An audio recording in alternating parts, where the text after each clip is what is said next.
میں اس کو کلمات میں کیوں ڈھالتا ہوں؟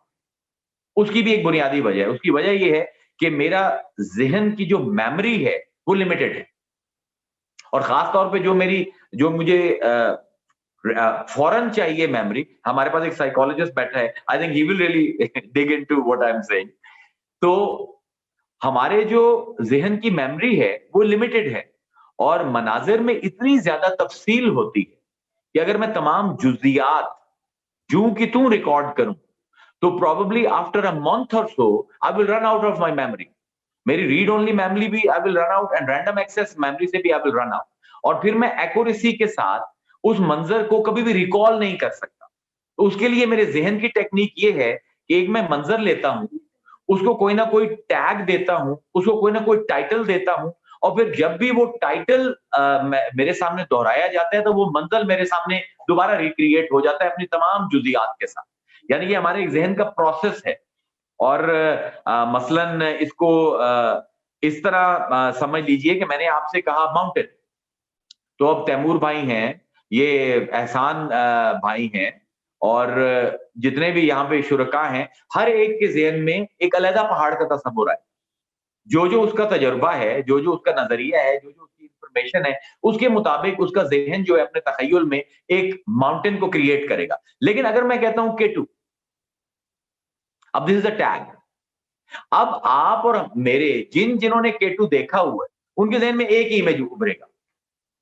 تو دس از اے ویری انٹرسٹنگ فینومینا کہ جب ہم ایک منظر کو ٹیگ کرتے ہیں کسی کلمے کے ساتھ, تو پھر وہ جتنے بھی سننے والے ہیں, حالانکہ کانوں سے سن رہے ہیں, ان کے تخیل کی آنکھ میں ایک ہی پہاڑ آئے گا جس کی ایک نوک ہے, اور وہی K2 ہمارے ذہن میں آئے گا. اور اگر آپ دیکھیں تو آرٹ ورلڈ میں, ہماری عام فوٹوگرافی میں یہ ٹیگنگ اتنی امپورٹنٹ ہے. مثلا ایک میں تصویر دیکھتا ہوں کہ جس میں ایک ماؤنٹینز ہیں, دو, ایک ویلی ہے, اس کے اندر سے دریا جا رہا ہے, اور کچھ درخت ہیں, جنگل اگا ہوا ہے, اور بیچ میں کچھ 12-15 لوگ کھڑے ہیں, اور نیچے ٹیگ ہوا ہے وزیر اعظم پاکستان عمران خان. اب ایک تو آپ یہ دیکھیں کہ منظر میں جتنی بھی چیزیں میں نے بات کی ہیں, درخت, ویلی, ماؤنٹینز, ریور, ہیومنز, سب کے سب ہماری ان سے معرفت اسم سے ہی ہو رہی ہے, کلمے سے ہی ہو رہی ہے. اب جیسے ہی وہ ٹیگ لائن آئی وزیر اعظم Pakistan, I will ignore the mountain, I will ignore the valley, I will ignore the river, I will ignore everything, I will focus on that مانوس چہرہ عمران خان صاحب کا, جو میرے ذہن میں پہلے ہی موجود ہے. اور جیسے ہی میں ان کو دیکھوں گا تو مجھے سمجھ آ جائے گی کہ جو فوٹوگرافر وانٹس می ٹو سی خان صاحب, یعنی وہ پورے منظر میں سے ایک ٹیگ لائن نے, اس طرح جتنے بھی مصور ہیں جو پینٹنگ کرتے ہیں, آپ نے دیکھا ہوگا وہ اپنی پینٹنگز کے نام دے دیتے ہیں. یہ ایک قسم کی بائس ہوتی ہے, ایک پابندی ہوتی ہے جو مصور لگاتا ہے کہ بھائی تصویر تو میں نے بنا دی ہے اور اس میں بہت سے آبجیکٹس ہیں, and there are millions of possible معنی جو کہ آپ اخذ کر سکتے ہو اس تصویر سے, لیکن میرا ذہن یہ ہے, what I want you to see is this. اور پھر ہمارے اندر امپریشنزم اور ایبسٹریکٹ اور کئی, اب اس طرح آرکیٹیکچر میں آپ ٹیگنگ کرتے ہو بے تحاشا. اب تیمور بھائی اس کے امام ہیں آرکیٹیکچر کے, تو he will appreciate what I'm saying کہ یہ ایک لائن لکھ کر, ایک لفظ لکھ کر, کچھ کلمات لکھ کر اس نظارے کو ایک جہت میں کھولنا اور باقی جہتوں پر پابندی عائد کرنا, یہ نظارے کا اور کلمے کا آپس کا باہم ربط ہے. اب قرآن کو دیکھیے, یہ کلمات ہیں, یہ الفاظ ہیں, اور جیسے ہی آپ لفظ سنتے ہو اس کے ساتھ کوئی نہ کوئی نظارہ آپ کے سامنے آتا ہے. This is human nature, nobody can avoid it. کوئی بھی میں لفظ بولوں گا, کوئی نہ کوئی آپ کے ذہن میں تخیل آئے گا. اب پروردگار ٹیگ لائن یوز کر رہا ہے جو میں نے سرنامہ کلام میں پڑھی ہے. اب سب سے پہلے آپ نے یہ سمجھنا ہے کہ قرآن جو ہے it is an ever evolving scenery. Forget about it for a while کہ یہ کتاب ہے جو اللہ نے لکھی ہے اور یہ اس میں کلمات پائے جاتے ہیں. Forget about that. جو میں نے کلمے اور منظر کا آپ کے سامنے تعلق بیان کیا ہے, تھوڑی دیر کے لیے اس پر فوکس کیجیے. اب اللہ فرما رہا ہے قرآن میں کہ اب قرآن کو اگر آپ ویسے بھی دیکھیں نا تو قرآن میں مناظر ہی مناظر ہیں. سارے قرآن میں آپ کو نظارے نظر آئیں گے. ایک آپ کو اللہ منظر دکھاتا ہے کہ کچھ بھائی ہیں جو اپنے ایک بھائی کو کنویں میں دھکیل رہے ہیں اور اس کی قمیض اتار کر اور اس قمیض پر ایک بھیڑ کا خون لگا رہے ہیں اور آ کے باپ کو کہہ رہے ہیں, باپ بھی حضرت یعقوب علیہ السلام ہے, کہ دیکھیے بھیڑیا کھا گیا ہمارے بھائی کو. تو ایک منظر ہے جو آپ کے سامنے, ایک قرآن نے ایک سین کریٹ کیا ہے, جسٹ لائک اے ہالی would movie. there is a scene that God has created in your. ایک دم شفٹ ہوتا ہے, کٹ ہوتا ہے, اور ایک دوسرا سین ہے کہ وہی لڑکا جو کنویں کی پٹ میں تھا وہ اب تخت کے اوپر بیٹھا ہوا ہے, اور وہی بھائی ہیں اور وہ اس کے سامنے کھڑے ہیں اور اس کو بتاتے ہیں کہ تیرا باپ تیری جدائی میں اندھا ہو گیا, اور وہ کہتا ہے اذهبوا بقمیصی ھذا فالقوہ علی وجہ ابی یاتی بصیرا, اسی قمیض کو لے جاؤ اور میرے باپ کی چہرے پر ڈال دو, اور چہرے پر ڈالنے سے اس کی آنکھیں جو ہیں واپس آ جائیں گی, بینائی واپس آ جائے گی. تو اب these are two very contrasting images جو قرآن نے, اور بڑی سٹل سی بات ہے, وہی کیریکٹرز ہیں, سملر سی قمیض ہے, وہی والد ہے, ایک میں بینائی جا رہی ہے, دوسرے میں بینائی آ رہی ہے. اب پروردگار پورے قرآن میں یہی کرتا ہے, اور پھر پروردگار ٹیگ لائنز دیتا ہے تاکہ وہ یہ دکھائے کہ میں تمہیں اس نظارے میں دکھانا کیا چاہتا ہوں.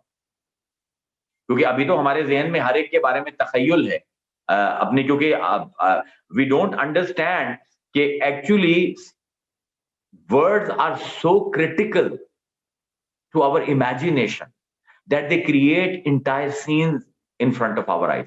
جتنا بھی ادب ہے آپ دیکھ لیجئے, جتنے بھی ناول ہیں, جتنے بھی افسانے ہیں, شارٹ سٹوریز ہیں, ان میں کوئی منظر نہیں ہوتا, ان میں صرف لفظ ہوتے ہیں, صرف کلمات ہوتے ہیں, اور ایک سین کریٹ کیا جاتا ہے کہ ایک بادشاہ ہے اور بادشاہ بیٹھا ہوا ہے تخت پر, اور مور کے پروں سے اس کو پنکھا چلا جا رہا ہے, اور اس کے سامنے ایک فقیر کھڑا ہوا ہے جو کشکول لے کر کھڑا ہوا ہے. اب یہ تمام جو لفظ ہیں, کیونکہ ہمارا سب کا کشکول کے ساتھ بھی ایکسپوجر ہے, محلات بھی ہمیں جانتے ہیں کیسے ہوتے ہیں, مور کے پر بھی دیکھے ہوئے ہیں, بادشاہ کا بھی ایک عمومی تصور ہے, تخت کا بھی ایک عمومی تصور ہے, تو اور کورٹ کا, بادشاہ کی عدالت کا بھی ایک عمومی تصور ہے. تو اب وہ مصنف جو ہے صرف لفظوں کے ذریعے جو ہمارے ذہن میں پہلے ہی انفارمیشن پائی جاتی ہے, اس کے ذریعے ہمارے ذہنوں میں پورا سین کریٹ کرتے. تو آپ خدا کو اگر دیکھیں, God is that مصور, God is that writer who knows exactly what is in our minds, how our imagination runs. اب وہ پورے قرآن میں, اور دیکھیں 1400 سال پرانے سین ہیں, اور 4000 سال پرانے سین ہیں, 6000 سال پرانے سین ہیں, صرف یہ جانتے ہوئے کہ ہماری ذہنوں میں ان چیزوں کا کچھ نہ کچھ بنیادی مواد موجود ہے, وہ پورا ایک سین کریٹ کر رہا ہے پروردگار. افلا ينظرون الى الابل كيف خلقت, کیا عجیب و غریب ٹیگ لائن ہے. ایک بدو سے اللہ خطاب کر رہا ہے, بدو سفر پر جا رہا ہے, ایک اونٹ پر سوار ہے, بدو کو کیا نظر آتا ہے؟ یا اس کو آسمان نظر آتا ہے, یا اس کو پھیلا ہوا صحرا نظر آتا ہے, یا وہ چھوٹے چھوٹے ٹیلے ہیں جو پہاڑ ہیں وہ نظر آتے ہیں, یا اپنا اونٹ نظر آ رہا ہے. اللہ فرماتا ہے افلا ينظرون الى الابل كيف خلقت, تو دیکھ رہا ہے اس اونٹ کو, اور تو دیکھ رہا ہے کتنا عجیب ہے, تو یہ تو دیکھ رہا ہے, تو یہ نہیں دیکھ رہا کہ میں ہوں اس کا خالق, اس کو اتنا عجیب میں نے تخلیق کیا. اب this is the tag line, مطلب اللہ تعالیٰ تمام جہتوں کو بند کر کے ایک جہت کھول رہے. افلا ينظرون الى الابل كيف خلقت والى السماء كيف رفعت, اے بدو تو آسمان کو دیکھ رہا ہے اور سوچ رہا ہے کتنا بلند ہے, تو یہ تو دیکھ ہم نے اس کو بلند کیا. والى الجبال كيف نصبت, تو دیکھ رہا ہے کہ جو پہاڑ نصب ہوئے ہیں کیلوں کی طرح, کتنے بڑے ہیں, ان کو نہ دیکھ, تو یہ سوچ کہ ہم نے ان کو نصب کیا. وَإِلَى الْأَرْضِ كَيْفَ سُطِحَتْ, اور تو صحرا کو دیکھ رہے اور اس کی وسعت پر حیران ہو رہے, تو ہمیں نہیں دیکھ رہا کہ جو واسع ہیں اس کو وسعت دینے والے. تو اب یہ ٹیگ لائنز ہیں, یعنی ایک آپ کی جو ذہن میں اونٹ کا, آسمان کا, صحرا کا اور پہاڑوں کا تصور ہے, اس کو اللہ تعالیٰ استعمال کر کے اور ایک ٹیگ لائن دے رہا ہے کہ یہ سب کچھ بنانے سے میرا مقصد یہ ہے کہ تم میری بطور ثانی, بطور مصور, بطور خالق جو میری صفات ہیں, اصل میں تو میں تمہاری توجہ ادھر دلانا چاہتا ہوں. یعنی اس یہاں سے ہمیں یہ سمجھ آتی ہے کہ پروردگار جیسا فرماتا ہے سنریہم آیاتنا فی الآفاق وفی انفسہم حتی یتبین لہم انہ الحق اولم یکفی بربک انہ علی کل شیء شہید. بیوٹیفل آیت کہ سنریہم استمرار ہے, ہم ابھی دکھا رہے ہیں اور ان قریب بھی تمہیں دکھائیں گے. آیاتنا اپنی نشانیاں، فی الآفاق تمہارے ارد گرد کے ماحول میں، وفی انفسہم اور تمہارے اپنے نفسوں میں. ہم مطلب یہ جو پلان ہے ہمارا وہ یہ ہے کہ یہ سب آیتیں ہیں اور یہ سب جو تمہیں نظر آتا ہے، ابھی میں سمجھاؤں گا کہ حقیقتاً یہ کلمات ہیں اللہ کے. وی آر آل کلمت اللہ. کہ اللہ فرما رہا ہے کہ یہ سب جو تمہیں نظر آ رہے ہیں ان کی صرف ہونے کی وجہ یہ ہے کہ یہ میری نشانیاں ہیں اور انہوں نے تمہیں حق تک پہنچانا ہے. یعنی حق تک کیا پہنچانا ہے کہ یہ جو مانویت ہے اس منظر کی وہ تمہارے دل اور دماغ پر کشف ہونی ہے. اس لیے ہم نے پوری کائنات کو بنایا. ڈیزائن ہمارا ڈیوائن ڈیزائن یہ ہے اس منظر کو دکھانے کا. اب قرآن میں اگر آپ دیکھیں تو ایسے عجیب و غریب مناظر ہیں جو ہم نے کبھی نہیں دیکھے. But still Quran is using, مطلب یہاں پر پتہ لگتا ہے کہ پروردگار کتنا بڑا سائیکالوجسٹ اور کتنا ہماری نفسیات کو جانتا ہے. معراج ایک ایسا واقعہ ہے جو ہم میں سے کسی نے وٹنس نہیں، لیکن قرآن نے ایسا سین کریٹ کیا، مطلب ایسے سمبلز یوز کیے ہیں جو ہم اس دنیا میں دیکھتے ہیں اور ان کے ذریعے ایک پوری مووی چلا دی ہے معراج کی. سورہ نجم کی آپ پہلی 14 آیتیں پڑھ لیں. وَالنَّجْمِ إِذَا هَوَىٰ مَا ضَلَّ صَاحِبُكُمْ وَمَا غَوَىٰ وَمَا يَنطِقُ عَنِ الْهَوَىٰ إِنْ هُوَ إِلَّا وَحْيٌ يُوحَىٰ ذُو مِرَّةٍ فَاسْتَوَىٰ فَهُوَ بِالْأُفُقِ الْأَعْلَىٰ ثُمَّ دَنَا فَتَدَلَّىٰ فَكَانَ قَابَ قَوْسَيْنِ أَوْ أَدْنَىٰ فَأَوْحَىٰ إِلَىٰ عَبْدِهِ مَا أَوْحَىٰ أَفَتُؤْمِنُونَ عَلَىٰ مَا يَرَىٰ وَلَقَدْ رَآهُ نَزْلَةً أُخْرَىٰ عندہا سدرۃ المنتہا. کیا مطلب عندہ سدرۃ المنتہا عندہا جنت الماوا اذا یغشی الصدرۃ ما یغشی ولقد رأى من آیات ربہ کبریٰ. اور پھر کہتا ہے ما زاغ البصر وما طغیٰ. میرے لیے یہ پنچ لائن ہے، 2 پنچ لائنیں ہیں، 2 ٹیگز اللہ نے دی. افتؤمرونہ علی ما یرا، کیا تم ہمارے اس بندے سے اس بات پر بحث کرو گے جو اس نے دیکھی ہے، اس منظر پر بحث کرو گے جو اس نے دیکھا ہے. ما زاغ البصر وما طغیٰ، اور اس کی آنکھ نہ زاغ میں گئی ہے نہ طغیٰ میں. زاغ ہوتا ہے دائیں بائیں ہونا اور طغیٰ ہوتا ہے یا پورا نہ دیکھنا یا حد سے آگے چلا جانا. تو اس کی نظر نے جس طرح کا منظر تھا ویسی ہی نظر بنی ہے اس کی، اور اس نظر نے اس منظر کو پورا it's an immersive feel to it. مطلب اس کو آپ اگر ہالی ووڈ بالی ووڈ کی زبان میں اگر آپ کہیں گے تو اللہ جزیات بیان کر رہا ہے کہ اس کی نظریں ایسی ہیں کہ یہ نہ دائیں گئی ہیں دائیں بائیں اس کے جنت جہنم ہے، فرشتے ہیں، حوریں ہیں، محلات ہیں، دودھ کی اور شہد کی اور شراب کی نہریں ہیں جن کے لیے تم سب مرے جا رہے ہو. اس نے سب کو اگنور کیا ہے اور یہ ٹکٹکی لگا کے ہمیں دیکھا ہے اس نے، اور پھر جو حد ہم نے مقرر کی تھی دیکھنے کی اس سے بھی آگے نہیں کیا. یعنی دس از جسٹ الٹیمیٹ پرفیکشن. اب یہ جو کہنا کہ ون نجم اذا ہوا، قسم ہے تارے کی جب ٹوٹا ہے، دس از آور کامن ایکسپیرینس. تو پروردگار عالم خلق سے مثالیں لا کر ہمیں عالم امر کا ایک سین کریٹ کر رہا ہے. فار می جتنی ایک سائیکالوجی میں نے پڑھی ہے، I have never seen any one doing it, کہ ہر ایک مسلمان کے ذہن میں ایک براق کا بھی تصور ہے، جبرائیل کا بھی تصور ہے، معراج کا بھی تصور ہے، اور وہ جو 70,000 حجاب ہے نورانی ان کا بھی تصور ہے، اللہ کے عرش کا بھی تصور ہے، اور پورا کا پورا ہماری انفارمیشن جو ذہنوں میں پائی جاتی ہے پروردگار نے اس کو یوز کر کے ایک وہ سین کریٹ کر دیا جو عالم امر کا ہے. یعنی میرے لیے اس سے بڑی معجزہ کوئی نہیں ہو سکتا کہ مجھے ایک وہ چیز دکھائی جا رہی ہے قرآن میں جو نہ میں نے کبھی دیکھی نہ کبھی دیکھوں گا. اس لیے میں جو آپ سے اب اس کو لنک کر دیں، آپ پچھلے اب اس کو پہلے لنک کریں. اب اللہ پروردگار نے جب پچھلے لیکچر سے لنک کریں وَإِذَا قَضَىٰ أَمْرًا فَإِنَّمَا يَقُولُ لَهُ كُن فَيَكُونُ، کہ جب بھی ہمارا کسی فعل کا کسی امر کا ارادہ ہوتا ہے تو ہمارا کام یہ ہے ہم اسے کہتے ہیں کن. یہ اللہ کس سے فرما رہا ہے؟ ان کو ابن العربی کے زمان میں مناظر الاولیٰ، وہ مناظر جو اللہ تعالیٰ کے اپنے تخیل میں، اور جیسے ہی کوئی منظر آتا ہے یو نیڈ اے کلمہ، تو وہ منظر آئے تو کن آیا.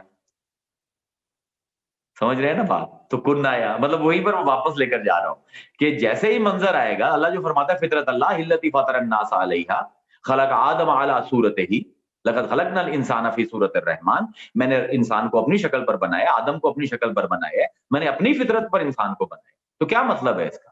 اس کا مطلب یہ ہے کہ جس طرح اللہ تعالیٰ اپنے مناظر کو قلموں میں ڈھال رہا ہے، ہم بھی سب بحیثیت مخلوق جو نظارہ دیکھتے ہیں اس کو کوئی نہ کوئی لفظ تراشتے ہیں، اور پھر جب وہ لفظ سنتے ہیں تو وہ منظر ریکریٹ ہوتا ہے. تو ابھی یہ کہہ رہے تھے کہ ہم نے تو وہ نہیں دیکھا، عالم کن نہیں دیکھا اور عالم الست نہیں دیکھا، تو کن فیکون تکل دی گل اسی اگے دی پریت لگائی. اگر آپ منظر اور کلمے کا تعلق سمجھ لیں تو آپ کو معراج سمجھ نہیں آنی چاہیے. اگر آپ نے وہ وقت نہیں دیکھا، وہ کہیں سب کانشیس میں دبا ہوا ہے، دیٹ از another thing، لیکن دیکھا ضرور ہوا ہے. ورنہ ہمارے لیے معراج کو سمجھنا ممکن نہیں ہوگا. اگر ہمارے ذہن میں پہلے ہی اس کی انفارمیشن نہیں ہوگی تو ہمیں کبھی اس کو یہ امیج ہمارے سامنے، یہ نظارہ کریٹ ہی نہیں ہو سکتا. اب پروردگار کے تخیل میں جو کچھ تھا تو پروردگار نے اس کو کن کہا اور وہ فیکون ہو گیا اس عالم امر میں. اور ہم سب حقیقتاً وہ کلمات ہیں جو اللہ تعالیٰ کے جو انٹرنل نظارہ ہے اس کی تخلیق ہے. یہ جو صوفیاء کا ایک تصور ہے، کنت کنزا مخفیا فاحببت ان اعرف فخلقت الخلق لأعرف، کہ میں ایک چھپا ہوا خزانہ تھا. چھپا ہوا خزانہ کیا ہے؟ وہ سب مشائخ کہتے ہیں وہ سب نظارے ہیں. اور بلکہ ابن عربی نے بہت ہی خوبصورت بات کی کہ اگر تم اپنا اللہ کا اس آسمان و زمین کے ساتھ، اس کائنات کے ساتھ تعلق دیکھنا چاہتے ہو تو جب تم سوتے ہو تو جو تمہارا، اور خواب دیکھتے ہو تو تمہارا تعلق اپنے خواب سے ہوتا ہے، وہی تعلق اللہ کا اس کائنات سے. مطلب خواب میں you are creating everything, you are creating humans and you are creating mountains and you are creating stream, اور آپ کو کسی مادے کی ضرورت نہیں ہے. All you need is a preconceived نظارہ. مطلب آپ نے جو کچھ دیکھا ہے دنیا میں وہی آپ مواد لیتے ہو اور اسے اپنا پورا خواب کنسٹرکٹ کر دیتے ہیں، اور اس میں لوگ مر بھی رہے ہیں اور زخمی بھی ہو رہے ہیں اور ہنس بھی رہے ہیں، and they are dancing and everything. جس طرح کا انسان ہے ویسا ہی اس کا خواب ہے. تو اب یہاں پر جو بات میں آپ کو سمجھانے کی کوشش کر رہا ہوں کہ منظر نے کلمہ کریٹ کیا ہے اور کلمہ منظر کریٹ کرے گا.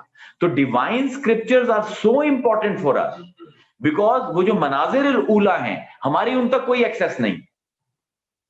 تو ان مناظر کو دکھانے کے لیے اللہ یہ صوتی کلمہ دیتا ہے جو ہمارے کان سن سکتے ہیں، اور ہمارے کانوں کی عادت ہے کہ جو بھی لفظ سنتے ہیں اس کا کوئی نہ کوئی منظر. تو اس لیے حضور نے جب فرمایا تھا الصلاۃ معراج المومن، کہ نماز مومن کی معراج ہے، آپ نماز میں کیا کرتے ہیں؟ آپ اللہ کے کلمات کو دہراتے ہیں، اور آپ کی فطرت ہے کہ جیسے کوئی کلمہ آئے گا آپ کے سامنے کوئی منظر آ جائے گا. تو اس کو جب آپ کنیکٹ کرتے ہیں تو تب آپ کو ان ڈیوائن اسکرپچرز کی امپورٹنس سمجھ آتی ہے. جس بندے کو نظر، ناظر، منظر اور کلمے کے درمیان ربط نہیں سمجھ آتا اس کے لیے تو شاید کوئی کتاب ہوگی، لیکن جس بندے کو یہ ربط سمجھ آتا ہے اس کے لیے it's just like a movie that is being played in front of me. اور اس میں مناظر ہیں جو چلتے جا رہے ہیں، چلتے جا رہے ہیں، چلتے جا رہے ہیں، اور ان میں سے جہتیں کچھ پابندیاں لگائی جا رہی ہیں کہ تم صرف ان نظاروں میں مت کھو جانا، بلکہ ان مناظر کے جو مفاہیم ہیں، جو معانی ہیں، جو کہ خود اللہ ہے. اور اسی لیے یہ جو ایک ہمیں ریلیٹو انفینٹی کائنات میں نظر آتی ہے کہ پرندوں کی اتنی قسمیں ہیں، جانوروں کی اتنی قسمیں ہیں، انسانوں کی اتنی قسمیں ہیں، پھر انسان جو ہے ایک دوسرے سے نہیں ملتا. الذی یصورکم فی الارحام کیف یشاء، ہم تمہیں ماں کی رحم میں تمہاری تصویریں بناتے ہیں اور جس طرح ہم چاہتے ہیں. یشاء آ گیا، امر سے بھی بلند جو حقیقت ہے، جس طرح چاہتے ہیں. اب سارے انسانوں کی دو آنکھیں ہیں، ایک ناک ہے، دو ہونٹ ہیں، لیکن ایک کا فنگر پرنٹ نہیں ملتا دوسرے سے. ہر ایک کے پاس ایک ہی ساؤنڈ باکس ہے، آواز نہیں ملتی. اب جو فن گائکی میں ہے وہ جانتے ہیں کہ ایک دو آوازیں بالکل ہو بہو نہیں ہو سکتی. جس طرح میرا فنگر پرنٹ ہے یہ ہو بہو نہیں ہو سکتا آپ. تو یہ اللہ ان مناظر سے ہمیں یہ دکھا رہا ہے یہ سارے کلمات ہی. اگر آپ اس کو عالم امر میں دیکھیں گے تو یہ کن نہیں ہے. اس کو جب آپ عالم خلق میں دیکھیں گے تو آپ کو یہ تنوع، یہ رنگا رنگی، یہ اختلاف، یہ تضاد نظر آئے گا. کن میں سب وحدت ہو جائے گی. اب اللہ تعالیٰ فرماتا ہے قرآن میں کہ وَلَوْ أَنَّمَا فِي الْأَرْضِ مِنْ شَجَرَةٍ أَقْلَامٌ وَالْبَحْرُ يَمُدُّهُ مِنْ بَعْدِهِ سَبْعَةُ أَبْحُرٍ مَا نَفِدَتْ كَلِمَةُ اللَّهِ. کہ اللہ فرماتا ہے اگر جتنے بھی درخت دنیا میں پائے جاتے ہیں ان کو کاٹ لو اور کاٹ کر ان کی کلمیں بنا لو. اور بڑی خوبصورت منظر اللہ نے پیش کیا. تمام درخت جتنے دنیا میں پائے جاتے ہیں ان کو کاٹ لو اور کاٹ کے ان کو گھڑ لو اور ان کے قلم بنا دو. والبحر یمدہ، اور سمندر کا پانی، سمندروں کے دنیا میں جتنے سمندر پائے جاتے ہیں ان کے پانی ان کی دوات بنا دو. اور پھر کہتا ہے کہ من بعد ہی سبعۃ ابحر، اور ان دنیا کے سمندروں کو چھوڑو، ان جیسے 7 اور سمندر لے آؤ کہیں سے، اور ان کی سیاہی ان کلموں میں بھر لو اور لکھنا شروع کر دو. ما نفدت کلمۃ اللہ، اللہ کے کلمے پھر بھی ختم نہیں. یہ جو رنگا رنگی نظر آ رہی ہے اس کے پیچھے بہت بڑی وحدت ہے. یعنی قلم اور دوات، یہ اگر ہمیں موقع ملا تو انشاءاللہ اگلا لیکچر ہم نظر پر کر لیتے ہیں. اور اس میں جو صوفیاء نے قلم اور دوات کا کانسیپٹ اور صورت انسان کو صورت محمد اور اس کو صورت خدا کے ساتھ جس طرح اٹیچ کیا کہ وہ نظر کیسے بنائی جائے کہ میں جہاں پر دیکھوں تو مجھے یار کا جلوہ نظر آئے، کہ یعنی میری زندگی ایسی ہو جائے کہ کوئی کان میں کوئی لفظ کہے تو نظارہ سامنے آ جائے، اور نظارہ سامنے آ جائے تو کوئی نہ کوئی کلمہ آ جائے. انہی دونوں کے تال میل کا نام قرآن ہے. یعنی قرآن وہ کلمات ہمیں عطا کرتا ہے جن سے ہم وہ نظارے کر سکتے ہیں جو ابھی تک ہماری آنکھوں نے نہیں دیکھے. تو میرے خیال میں یہ کافی ہے. میرے خیال میں ابھی بھی ٹائم تو ہو گیا. ہاں ہو گیا. جی پتہ نہیں چلا. اس میں کوئی سوال کسی کا ہو، because it was a very light kind of a topic. میں نے کہا بھاری بھاری ٹاپک کر رہا ہوں، کوئی آسان بھی کر لوں. تو کوئی سوال ہے کسی کا تو مہربانی پوچھ لیجیے. جی پھر جب ہم میں سے کسی نے اللہ کو نہیں دیکھا تو اللہ کا تصور پھر کیسے ہمارے یہ میں بات سے اختلاف کرتا ہوں. میں نے کہا میں تو یہ سمجھتا ہوں کہ ہم نے حضرت ابوبکر صدیق کی طرح میں کہوں گا کہ میں نے کوئی مخلوق نہیں دیکھی جب اس وقت تک کہ پہلے اس کا خالق نہ دیکھ لیا. نہیں وہ میں سمجھ رہا ہوں، وہ بات تو وہ It's بات not intellectual statement, it's a real statement. No, I agree that you see God in his creation. You know, we are able to see God, or we bring the realization. True creation خدا کا نظارہ وہ نہیں ہے. بس ہم نے ایک ضد لگائی ہوئی ہے کہ جس چیز کو ہم نے آنکھ سے دیکھنا ہے وہی نظارہ ہے. میرا تو پورا لیکچر اسی پر تھا کہ جو ہم نے نہیں دیکھی ہوئی وہ بھی نظارے ہیں ہمارے لیے، جس طرح خدا کو بھی ہم نے دیکھا. نہیں میں وہی اسی پہ کر رہا ہوں، کیونکہ دیکھیے نا ویژن کا ایک فنڈامنٹل سائنٹیفک پروسیس یہ ہے کہ ہم ویژن میں ہم ہر چیز کو ڈیٹیل میں ہم نہیں دیکھتے. There is a lot of element in our vision that is actually filled in by the brain. بالکل ایسا ہی ہے. جب ہم نے ایک پھول کو دیکھا اور وہ گلاب ہے، ہم اس کو گلاب کی پوری حیت کو، ہر اس کے ڈائمینشن کو نہیں دیکھ رہے ہوتے، لیکن ہماری نظر ایک پھول پہ پڑتی ہے اور باقی ہمارا دماغ فل ان کر دیتا ہے کہ یہ گلاب ہے کیونکہ اس کی حیت ایسی ہے. بالکل ایسے تو میں پھر سوال یہ پیدا ہوتا ہے کہ جب ہم اللہ کو دیکھنے یا پہچاننے کی کوشش کریں تو اس میں کتنا ایلیمنٹ وہ ہے کہ جو ہمارا دماغ اسے فل ان کرتا ہے.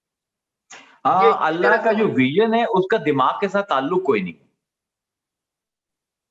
کیونکہ قرآن خود جو ہے بڑا واضح ہے اس معاملے میں. وہ فرماتا ہے، پہلے دھمکی دیتا ہے اللہ، من کان فی ھذہ اعمی فہو فی الآخرۃ اعمی، جو دنیا میں اندھا رہ گیا آخرت میں بھی اندھا کھڑا ہوگا. اور پھر ساتھ ہی کہہ دیتا ہے کہ لا تعمل ابصار ولکن تعمل قلوب التی فی الصدور، آنکھیں اندھی نہیں ہوتی، وہ جو سینوں میں دل دھڑکتے ہیں وہ اندھے ہوتے ہیں. تو جو ویژن آف گاڈ ہے اس کا ان آنکھوں کے ساتھ تعلق کم ہے. یہ صرف آیات دیکھ سکتی ہیں. ویژن سے جو اس کا ویژن ہے وہ آپ کے بڑے ہی سب کانشیس لیول پر آ کر کرے گا. رائٹ. تو یعنی آپ کا کہنا یہ ہے کہ پھر اللہ کو ہم کانشیس لیول پہ نہیں لا سکتے. کانشیس لیول پر آپ اس کی پارشل تجلی لے سکتے ہیں، ناٹ ہز تجلی ذات. رائٹ. کیونکہ وہ تو نظر خود حد لگاتی ہے نا، کیونکہ وہ بیچاری خود پری انفارمیشن پر چل رہی ہے. تو انفینٹی کی تو پری انفارمیشن کسی کے پاس ہو ہی نہیں سکتی سوائے اللہ کے. ایگزیکٹلی. تو وہ تو حد لگائے گی. رائٹ. جی اس کو انشاءاللہ آپ کہیں گے تو پورا کھول دیں گے. کوئی بات نہیں، فتوے لگوا دیں ہم، کھول دوں گا آپ کے لیے. انشاءاللہ میرے خیال سے، کیونکہ اس پہ بات ہونی چاہیے، کیونکہ اس میں میرا سوال صرف یہ تھا کہ یعنی اللہ کے پہچاننے میں ہمارے لیے یعنی کتنا اس میں ایلیمنٹ ہمارے اپنے کانشسنس اور ذہن کا ہے جو ہم فل ان کر رہے ہیں، اور کتنا ان حقیقتوں کا ہے کہ جن کو ہم نہیں دیکھ رہے. جی وہ دو اللہ تعالیٰ کے جو چہرے، جو رویت، یہ رویت ربی کی بحث ہے، اور اس پر 12-13 ہزار صفحہ ہے اسلام میں، بہت بڑی بحث ہے. دو طرح کے، اگر ابن العربی کے پاس آپ جائیں گے تو دو طرح کے اللہ تعالیٰ کے چہرے وہ دکھاتے ہیں، ایک وجہ عام، ایک وجہ خاص. وجہ عام ہے which is infinity، وجہ خاص ہے وہ ایک مخصوص چہرہ خدا کا which is a relative infinity، جو میرے لیے ہے، اور اس میں میرا ہی اپنا ہی شعور اس کو فل ان کرے گا. ایگزیکٹلی. جی جی جی. تو یہ مطلب وہ میں آپ کو بتا رہا ہوں نا کہ تصوف تو دیوانوں کا کام ہے نا، جو جمع مابین تضادین کو جو علم مانتا ہے تو وہ دیوانگی ہے پوری. صحیح. So nothing is impossible in tasawwuf. Of course. And nothing is off charts. جی ہاں جی ہاں. سر اور اگر ہم رب کو اپنے دل کی آنکھ سے دیکھیں گے تو اگر کسی پہ کوئی رکت طاری ہو یا وہ خاص ایک کوئی اسٹیٹ ہو، عام لوگوں کی بات کر رہی ہوں، تو اس کا مطلب ہے وہ ایک طرح سے رب کو دیکھ رہا ہے. اگر ہم وہ یہ بالکل ہے. صوفیاء کے نزدیک سہل تستری وغیرہ، یہ جو اس مشرب کے لوگ ہیں، ان کے مطابق we are seeing God 24/7. We just have to train our eyes to recognize him. مطلب یہ نہیں ہے کہ میں کچھ کر کے اللہ کو دیکھوں گا، میں آلریڈی دیکھ رہا ہوں، میں پہچان نہیں رہا. کون سی والی؟ باطنی آنکھ، دل کی آنکھ؟ باطنی ظاہری دونوں، ظاہر بھی وہی ہے، باطن بھی وہی ہے. پرابلم تو یہ ہے ظاہر کا انکار کروں تو کافر ہو جاؤں گا، باطن کا انکار کروں تو مشرک ہو جاؤں گا. لیکن سر ظاہر سے ہم اس طرح دیکھ تو نہیں سکتے نا، ہماری آنکھ وہ اللہ نے طاقت ہی نہیں دی ہوئی، سوائے اس کے کہ اس کی مخلوق کے ذریعے اس کو دیکھیں. دیکھیے اس میں پارشل ویژن جو ہے of divinity, that is possible. آپ خدا کو کامل تو کبھی بھی نہیں دیکھ سکیں گے. سر پارشل کیسے پاسبل ہے؟ پارشل بہت جگہ پاسبل ہے. جس طرح آپ دیکھیں کہ میں ایک کمرے میں بیٹھا ہوں اور میری کھڑکی میں سے سورج کی روشنی آ رہی، تو اس روشنی سے میں مستفید تو ہو رہا ہوں، سورج کو نہیں دیکھ رہا. تو کیا میں انکار کر سکتا ہوں کہ میں نے سورج نہیں دیکھا؟ نہیں کر سکتا. ایگزیکٹلی اسی طرح ہی ہے. یہ وہ حضرت ابن عباس کی اور بی بی عائشہ صدیقہ کی بہت بڑی بحث ہے. آپ کہیں گے تو کسی دن وہ بھی آپ کے سامنے چھیڑ دیں گے رویت خدا کے اوپر. جی سر شور، ضرور. جی یہ اور ہے کوئی اٹس اباؤٹ پرسپشن اینڈ بات مٹ گیا. سفورہ نے کچھ، سفورہ پوچھ لینا، خود ہی پوچھ لیں. نہیں میں بس جو یہ پچھلا کمنٹ کیا مریم نے، اسی کی ریلیشن شپ میں، مطلب اس کی جو ہم لوگ ظاہر اور باطن میں دیکھتے ہیں خدا کو، لیکن ہمارا پرسیپشن نہیں ہوتا. اور آئی تھنک اس کا جو جواب زیادہ بہتر جو فلسفی میں ہمیں پچھلے مہینے اصل جو رویت الہی ہے وہ ایک حال ہے. آپ جب ایک منظر کو دیکھ رہے ہوتے ہو تو آپ انٹلیکچولائز نہیں کر رہے ہوتے ہو کہ میں کیا دیکھ رہا ہوں، آپ منظر کے اندر امرس ہوتے ہو. تو رویت الہی چاہے پارشل ہو چاہے جزوی ہو، it's a very immersive experience. You can not, you shouldn't intellectualise it. مطلب اگر آپ رومی کو اگر آپ پڑھیں گے تو مثنوی میں انہوں نے پورا ایک باب کھولا ہے کہ اللہ اپنے آپ کو کیسے چھپاتے ہیں. تو رومی کہتے ہیں کہ کسی سیکرٹ کو سیکرٹ رکھنے کے دو طریقے ہیں. ایک یہ کہ اس کو کسی چیز کسی برتن کے اندر ڈال کے اور ڈھکن اور اس کو اچھی طرح بند کر دو، اور دوسرا یہ کہ اس کو اتنا عام کر دو کہ وہ سیکرٹ ہی نہ لگے. تو رومی کے مطابق اللہ تعالیٰ چھپا ہوا ہے اپنے اظہار میں، یعنی وہ اتنا زیادہ ظاہر ہوتا ہے کہ ہم اس کو دیکھ کر بھی ریکگنائز نہیں کر رہے. So we have to acclimatize ourselves to that vision somehow. Exactly. یہ مطلب نظر بنانے، تصوف جو ہے وہ کوئی نظارہ بنانے کی سائنس نہیں ہے، نظر بنانے کی سائنس ہے. نظارہ آلریڈی ہے. مطلب علماء کے ساتھ جو صوفیاء کا علمی اختلاف ہے وہ یہ ہے کہ علماء ہمیشہ قرآن کو سمجھنے کی کوشش میں زیادہ لگے رہتے ہیں. وہ کہتے ہیں یار اپنے آپ کو تو سمجھو. قاری وہی قرآن سے لے گا جو اس کی نظر ہے. نظر تو بنائی نہیں ہے اور قرآن کے کلمات کے پیچھے تم لگے ہو. کہ میں ان کی بات اب سمجھتا ہوں کہ وہ جو منظر اور کلمے کا تعلق ہے وہ اس وجہ سے یہ کہہ رہے ہوتے ہیں. کہ اگر نظر کے اندر ہی وہ نظر ہی نہیں بنی ہوئی تو وہ کبھی بھی نظارے کو پہچان ہی نہیں سکے گی. اور قرآن جو آیا ہے وہ آیا ہے اس لیے ہے کہ کچھ انفارمیشن دے دے اور کچھ کسی مرشد سے کسی نظر سے ہماری نظر بن جائے اور پھر ہم نظارہ کریں. ٹھیک. تیمور صاحب کی پولیس آ گئی ہے, وہ کہہ رہے ہیں بس بھاگے اب. آپ صحیح کہہ رہے ہیں. جیسا وہ ذہن میں آ رہی حدیث کہ اللہ تعالیٰ فرمائے گا کہ جب میں بیمار تھا تو تم میری عیادت کو نہیں آئے. بالکل. میں بھوکا تھا تم نے کھانا نہیں کھلایا, مجھے ضرورت تھی تم نے پانی نہیں پلایا. بالکل بالکل. نہیں, رویت الہی کا بہت بڑا چیپٹر ہے اور وہ کرنا ہوگا تو ہمیں 8-10 لیکچر اس پہ کرنے پڑیں گے. پہلے رویت کو ڈیفائن کرنا پڑتا ہے, الہ کو ڈیفائن کرنا پڑتا ہے, پھر اس کی سٹیجز ہیں 7 وہ دیکھنی پڑتی ہیں. سر 4 ٹرم رکھتے ہیں اس پہ ہے سر, ہماری 3 ٹرمز ہے نا, 4th ٹرم اس کے اوپر رکھ لیتے ہیں رویت الہی. نہیں, وہ اس کو 3-4 لیکچر بہت کمپریہنسو ہے. اس کو چوتھے کو ہم نظر کے اوپر کر دیتے ہیں یا جمع مابین تضادین, جو آپ لوگ فیصلہ کر لیں آپ مجھے بتائیے. سر میرا ووٹ تو رویت پہ, باقیوں سے پوچھ لیں. رویت بڑا ہے, اس کو 3-4 لیکچر چاہیے. اس کے لیے جو آپ کی آنکھ کے دیکھنے کی جو طریقہ ہے نا, جو پروسیس ہے, اور وہ باطن سے جس طرح جوڑتی ہے اس کو میموری کے ساتھ اور پرسیپشن کے ساتھ, وہ اس کو ایکسپلین کرنے کے لیے تو ایک چیپٹر تو اسی کے لیے چاہیے, ایک سیکشن تو اسی پر ہی لگ جائے گا. سر تیمور صاحب سے پوچھ لیں یہ کیا کہتے ہیں, کیونکہ انہوں نے الٹیمیٹلی میں تو مشورہ کر کے صلاح کر کے ایک دن پہلے کچھ نہ کچھ کر لیتے ہیں. نظر کے اوپر کر دیں تیمور بھائی. ہاں جی, اس پہ بات کر لیں گے, کوئی نظر پر چلا کر لیں گے. ٹھیک ہے, اب اجازت مجھے ایک آخری بات صاحب اگر ذرا شارٹ رکھیں کیونکہ ایک اور کلاس میں پہنچنا ہے. جی السلام علیکم ظاہر صاحب, میں یہ پوچھنا چاہ رہا تھا جی, وہ یہ کسی بھی اگر شخص جو ہے اس کا جو ویژن آف گاڈ جو درجہ کمال ہوگا, اگر ہم ویژن آف گاڈ کے کانٹیکس میں بات کریں کسی ایک شخص کے لیے, مطلب مثال کے طور پہ ایک شخص ہے جو انسان کامل ہے مثال کے طور پہ, تو اس کا جو ویژن آف گاڈ جو پرفیکشن ہوگی ان دا ویژن آف گاڈ وہ اس سے مختلف ہوگی جو کہ انسان کامل نہیں ہے مثال کے طور پہ. بالکل, بہت فرق ہوگا. لیکن انسان کامل کی بھی ایک حد ہے کہ وہ ہمیشہ خدا کو اپنی ہی کاملیت, یہ ابن العربی کا جو فلسفہ مراتب تجلیات الہیہ, اس میں انہوں نے یہی بات کی ہے کہ ایک انسان کامل بھی جتنا ایک خود کامل ہے اتنی ہی کی رویت اس کو نصیب ہوتی. جی میں اصل میں یہی انفینیٹی کو پھر بھی گراسپ نہیں کر سکتا. ہاں, مطلب کہ وہ لیکن عام لوگوں سے بہت فرق ہوگا اس کا وہ خدا جو ہے نا, وہ یہ جو ہمارا ٹریڈیشن جو ہمارے آج کل جس کو ہم خدا تراش رہے ہیں وہ اس طرح کا نہیں ہوگا.